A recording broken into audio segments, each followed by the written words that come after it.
mbali tumefika hapa, naye Baba Mungu ametusaidia. Mimi ni mke, mimi ni mama. Ninasema ukweli mbele za Mungu, niko kwenye madhabahu. Mimi sijui namba ya luku nyumbani kwangu. Sijui namba ya luku. Yaani leo nyumbani kwangu umeme ukikatika, ukiniuliza namba ya luku ni ipi sijui. Nimeolewa na huyu baba ni mwaka wa 10. Sijui namba ya luku. Sijui maji yanalipiwaje. Sijui. Mimi ukiniambia sasa hivi bei ya sukari ni shilingi ngapi poti, sijui, na hapa mbele za Mungu. Kwa sababu anafanya kila kitu. Anafanya shopping zote.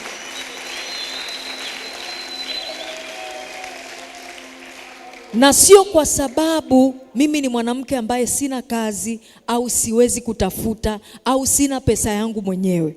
Ninafanya shughuli zangu, nina biashara zangu, nina fedha yangu mwenyewe. Lakini Mungu alinipa mwanaume anayejua nafasi yake na majukumu yake kama mwanaume. Na kwa sababu anatuhudumia vizuri kama familia, kila wakati tunamuombea Mungu aendelee kumbariki, Mungu aendelee kumuinua. Ile tu anavyorudi nyumbani na watoto wanaimba Simba, hiyo tu ni maombi tosha. Ninakuomba kama baba, kama mwanaume, usiwe aina ya baba ambaye ukirudi nyumbani watoto wanatafuta pa kujificha. Usiwe aina ya mume ambaye ukirudi nyumbani mke wako hana raha. Kama kuna baraka ya kwanza unaweza ukaipata kama baba, acha mioyo ya watoto wako na na mke wako ifurahi. Wakifurahi wale, hata wasipokuombea unabarikiwa tu. Jambo la mwisho, sisi wanawake tuna udhaifu mwingi. Tunawakosea sana. Naongea kama mwanamke. Sisi tuna midomo mirefu. Nyie wanaume Mungu amewapa koromeo linachuja. Sisi hatuna makoromeo, yanatoka tu. Kwa hiyo wakati mwingine katika upuuzi wetu na ujinga wetu muwe mnatuelewa na mnatusamehe. Na kwa niaba ya wanawake wote, wake zenu, naomba nipige magoti niwaombee msamaha. Mtusamehe. Acha nipige magoti kwa sababu najua wakati mwingine tunawapitisha kwenye maumivu makali, tunawafanyia vitu vigumu, tunasahau jinsi mnavyohangaika kututafutia, wakati mwingine tunawasema vibaya. Mtusamehe, mtuhurumie, mtuchukulie kama watoto wenu wa kwanza. Ndio maana Biblia ikasema ishini na wake zenu kwa akili, kwa sababu sisi wakati mwingine akili hatuna.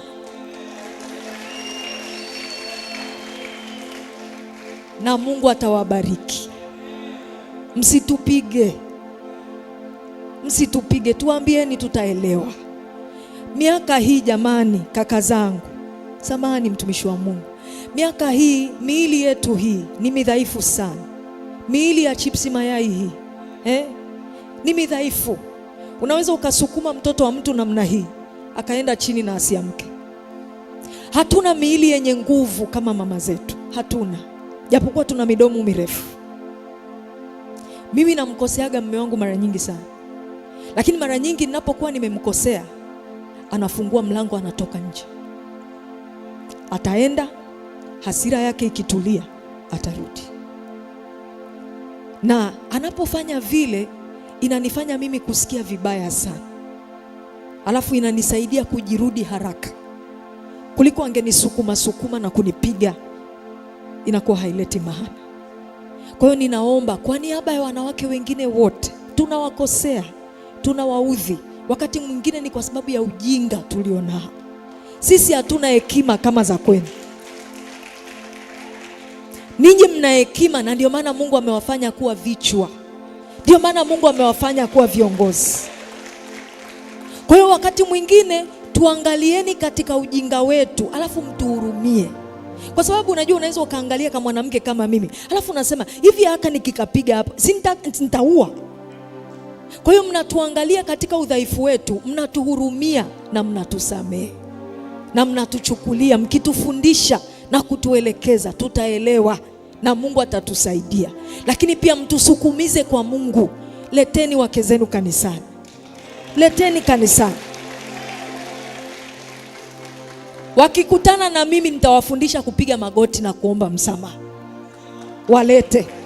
Wengi tumeona mama yetu mpendwa akipiga magoti kwa unyenyekevu na kutuombea wanawake msamaha. Labda mama, hii maana yake nini? Maana yake ni kama hicho ulichokiona, kwa sababu kupiga magoti ni ishara ya unyenyekevu na ni ishara ya kujishusha. Unanielewa? Wanaume wetu wanapambana sana, wakati mwingine wanahangaika kututafutia sisi pamoja na watoto, na wakati mwingine tunakuwa ni kama hatuna shukrani na tunakuwa ni kama hatuoni, tunakuwa watu wa lawama, watu wa kulalamika kila wakati, na ile inamdemoralize sana mwanaume, inampunguzia mwanaume hata ile hamasa ya sisemi kwamba wanaume wote ni wema au sisemi kwamba wanawake wote ni wabaya, lakini kuna wakati hata sisi wanawake pia tunakosea. Kwa hiyo mimi kupiga magoti, kwa sababu ilikuwa ni event ya wanaume na leo ilikuwa ni siku yao, ilikuwa ni kama ishara ya kuwawakilisha wanawake wengine, hasa kwa sababu unajua wanaume wengi wanakosewa, wanaumia, halafu hawasemi, wanabaki na maumivu moyoni. Unaona? Kwa hiyo ilikuwa ni njia tu ya kujishusha kwa niaba ya wanawake wengine na kuomba msamaha pale ambapo tumekosea, ili basi tuweze kuwa na jamii ambayo ina upendo, ina amani, na kila baba na kila mwanaume aweze kuachilia kama kuna mahali mke wake alimkosea, basi maisha yaweze kuendelea. Asante sana. Bariki. Amen. Tulikotoka mbali tumefika hapa. Naye Baba Mungu